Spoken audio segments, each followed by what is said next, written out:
नमस्कार दोस्तों, मेरा नाम है रोहित कुमार और आपके अपने YouTube चैनल योर टारगेट में आपका स्वागत है।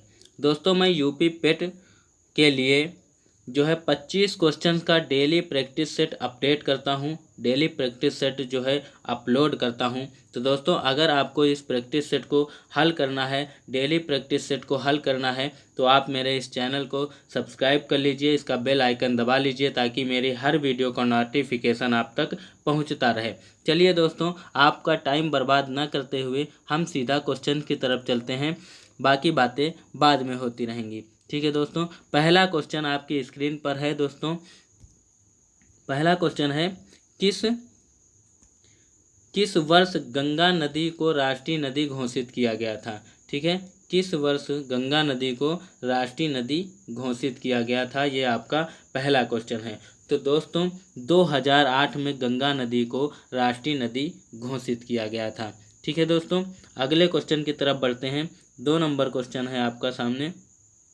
2 नंबर क्वेश्चन है दोस्तों, निम्नलिखित में से कौन सी एक हरित गृह गैस नहीं है। दोस्तों, पूछा है कि हरित गृह गैस नहीं है, तो कार्बन, क्लोरोफ्लोरोकार्बन, CFC, ये तो दोस्त हरित गृह गैस होती है।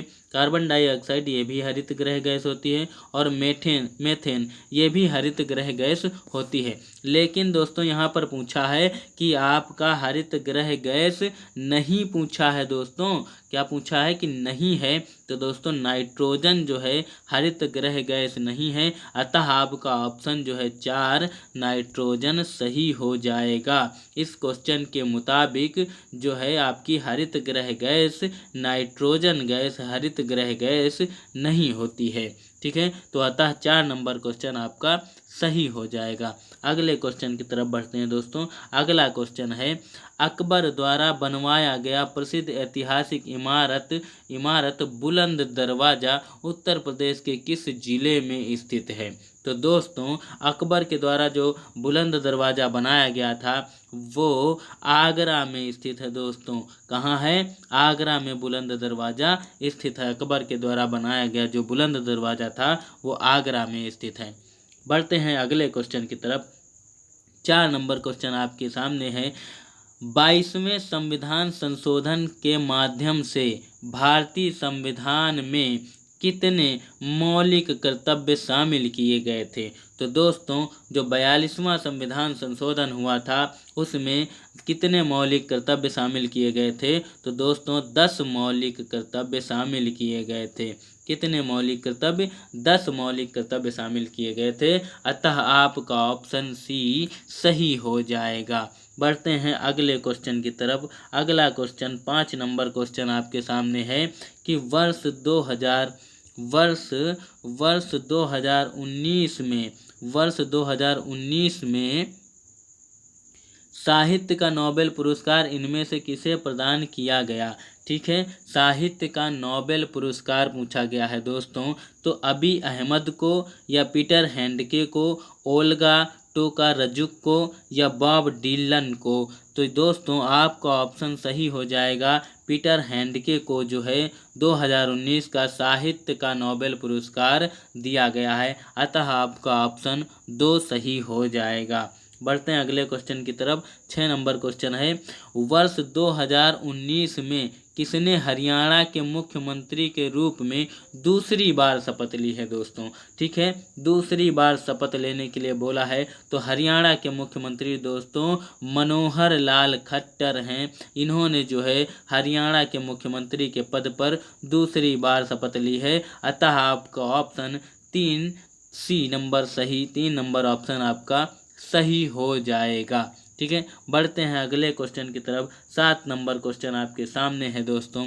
लिखा है, ईस्ट इंडिया कंपनी ने किस वर्ष में कलकत्ता में सर्वोच्च न्यायालय की स्थापना की थी। तो दोस्तों, ईस्ट इंडिया कंपनी के द्वारा कलकत्ता में सर्वोच्च न्यायालय की स्थापना 1973 में की गई थी दोस्तों, अतः डी ऑप्शन आपका सही हो जाएगा। बढ़ते हैं अगले क्वेश्चन की तरफ। हड़प्पा काल का इनमें से कौन सा नगर 3 भागों में विभाजित था, यह क्वेश्चन पूछा गया है।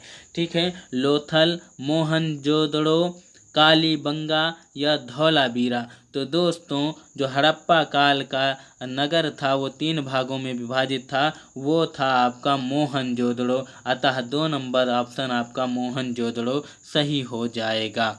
ठीक है, बढ़ते हैं अगले क्वेश्चन की तरफ। इनमें से कौन से राज्य पाल घाट दर्रे से आपस में जुड़े हुए हैं? ठीक है, कौन से 2 राज्य हैं जो पाल घाट दर्रे से आपस में जुड़े हुए हैं? तो दोस्तों केरल और तमिलनाडु राज्य जो है, ये दोनों राज्य पाल घाट दर्रे से आपस में जुड़े हुए हैं। ठीक है, आपका ऑप्शन 2 नंबर ऑप्शन आपका सही हो जाएगा, केरल और तमिलनाडु।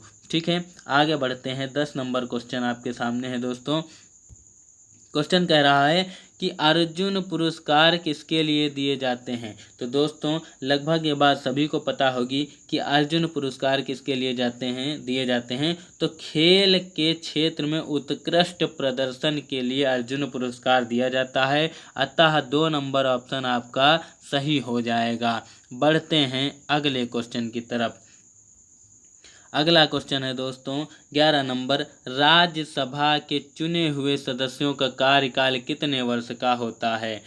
ठीक है दोस्तों, तो राज्यसभा के सदस्यों का कार्यकाल पूछा है दोस्तों। तो राज्यसभा के सदस्यों का कार्यकाल 6 वर्ष का होता है। ठीक है, 6 वर्ष का इनका कार्यकाल होता है, लेकिन प्रत्येक 2 वर्ष में जो है 1/3 सदस्य जो है इसके वो सेवानिवृत्त हो जाते हैं। ठीक है, सेवानिवृत्त हो जाते हैं। ठीक है, ये बात याद रखिएगा, निवृत्त हो जाते हैं।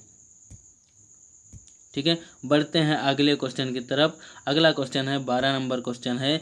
क्षेत्रफल की दृष्टि से भारत का निम्न में से कौन सा राज्य सबसे छोटा राज्य है? तो दोस्तों सबसे छोटा राज्य, भारत का सबसे छोटा राज्य है गोवा। आप सभी को पता होगा, लेकिन अगर दोस्तों यहीं पर पूछ लिया जाए कि दूसरा सबसे छोटा राज्य कौन सा है, तो दूसरा सबसे छोटा राज्य सिक्किम हो जाएगा दोस्तों। ठीक है, चलिए बढ़ते हैं अगले क्वेश्चन की तरफ। अगला क्वेश्चन है कि विश्व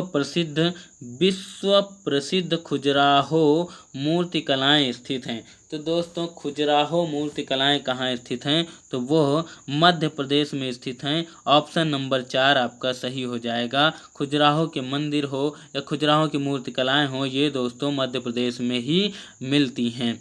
ठीक है, आगे बढ़ते हैं। अगला क्वेश्चन है दोस्तों, अंतर्राष्ट्रीय न्यायालय कहाँ स्थित है? अंतर्राष्ट्रीय न्यायालय कहाँ स्थित है? तो दोस्तों ये स्थित है द हेग में। ठीक है, अंतर्राष्ट्रीय न्यायालय का मुख्यालय कहाँ है, ऐसे भी क्वेश्चन आ जाता है, और अंतर्राष्ट्रीय न्यायालय कहाँ स्थित है, ऐसे भी क्वेश्चन आ जाता है। तो घबराने की ज़रूरत नहीं है दोस्तों, द हेग में स्थित है। ऑप्शन 2 नंबर आपका सही आंसर हो जाएगा। अगले क्वेश्चन की तरफ बढ़ते हैं दोस्तों। विश्व में संयुक्त राष्ट्र दिवस कब मनाया जाता है? ठीक है, विश्व में संयुक्त राष्ट्र दिवस पूछा है दोस्तों। तो संयुक्त राष्ट्र दिवस आपका 24 अक्टूबर को दोस्तों 24 अक्टूबर को मनाया जाता है। अतः ए नंबर ऑप्शन आपका सही हो जाएगा। बढ़ते हैं अगले क्वेश्चन की तरफ। अगला क्वेश्चन 16 नंबर क्वेश्चन आपके सामने है।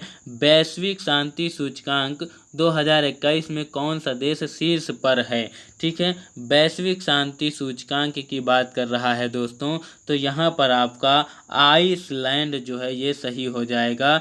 ये आपका आइसलैंड वैश्विक शांति सूचकांक 2021 में कौन सा देश शीर्ष पर था? तो आइसलैंड दोस्तों आपका आंसर सही हो जाएगा। ए ऑप्शन आपका सही हो जाएगा। बढ़ते हैं अगले क्वेश्चन की तरफ। अगला क्वेश्चन दोस्तों कितना नंबर था? 16 के बाद 17 नंबर क्वेश्चन था दोस्तों। ठीक है, 17 नंबर क्वेश्चन आपका कहता है कि भारतीय संविधान का कौन सा अनुच्छेद राज्य सरकारों को ग्राम पंचायत के आयोजन के लिए निर्देशित करता है? तो ग्राम पंचायत की बात करें तो दोस्तों अनुच्छेद 40 ग्राम पंचायत से संबंधित है। ठीक है, तो दोस्तों अनुच्छेद 40 आपका 4 नंबर ऑप्शन सही हो जाएगा। यही ग्राम पंचायत को निर्देशित करता है। ठीक है, अगले क्वेश्चन की तरफ बढ़ते हैं। 18 नंबर क्वेश्चन है दोस्तों क्या लिखा हुआ है, निम्नलिखित में से क्या भारतीय नागरिकों को आर्थिक न्याय प्रदान करता है। ठीक है, भारतीय नागरिकों को आर्थिक न्याय कौन प्रदान करता है, तो दोस्तों इसका 2 नंबर ऑप्शन आपका सही हो जाएगा, राजनीति के निर्देशक सिद्धांत। ठीक है, यही दोस्त आपको आर्थिक न्याय प्रदान करते हैं। ठीक है, अतः 2 नंबर ऑप्शन आपका सही हो जाएगा। बढ़ते हैं अगले क्वेश्चन की तरफ। अगला क्वेश्चन कहता है दोस्तों 19 नंबर, त्रिस्तरीय पंचायती राज व्यवस्था का विचार किसने रखा था। तो ठीक है दोस्तों, ये कई बार ये क्वेश्चन पूछा गया है कि त्रिस्तरीय पंचायती राज व्यवस्था का विचार किसने रखा था। तो दोस्तों बलवंत राय मेहता समिति ने जो है त्रिस्तरीय पंचायती राज व्यवस्था का जो है विचार रखा था। अतः 3 नंबर ऑप्शन सी ऑप्शन आपका बलवंत राय मेहता कमेटी सही हो जाएगा। बढ़ते हैं अगले क्वेश्चन की तरफ।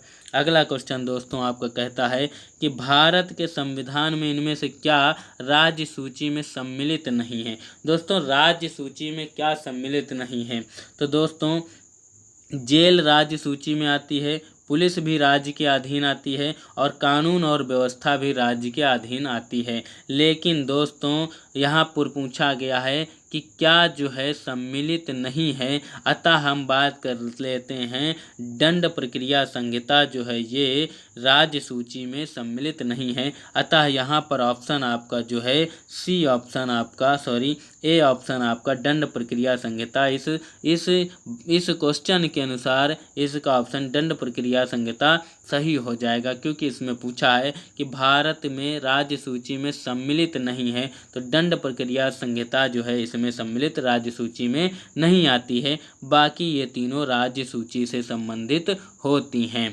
थैंक यू दोस्तों, आज के 20 क्वेश्चन बहुत ही शानदार रहे। ठीक है दोस्तों, अगर आप लोगों को मेरी वीडियो अच्छी लगती है तो प्लीज़ मेरे चैनल को सब्सक्राइब कर लीजिए, बेल आइकन दबा लीजिए, ताकि मेरी आने वाली सारी वीडियो का नोटिफिकेशन आपको डायरेक्ट मिलता रहे। और आपकी प्रैक्टिस सेट के लिए जो यूपी पेट की प्रैक्टिस सेट में डेली एक प्रैक्टिस सेट अपलोड करता हूँ, 25 क्वेश्चन से 20 क्वेश्चन उसमें मौजूद होते हैं। डेली सॉल्व करना ना भूला करें दोस्तों, ताकि आप लोग अच्छा स्कोर आने वाली परीक्षा में अच्छा स्कोर कर पाएँ। जय हिंद, जय भारत, शुभ रात्रि दोस्तों।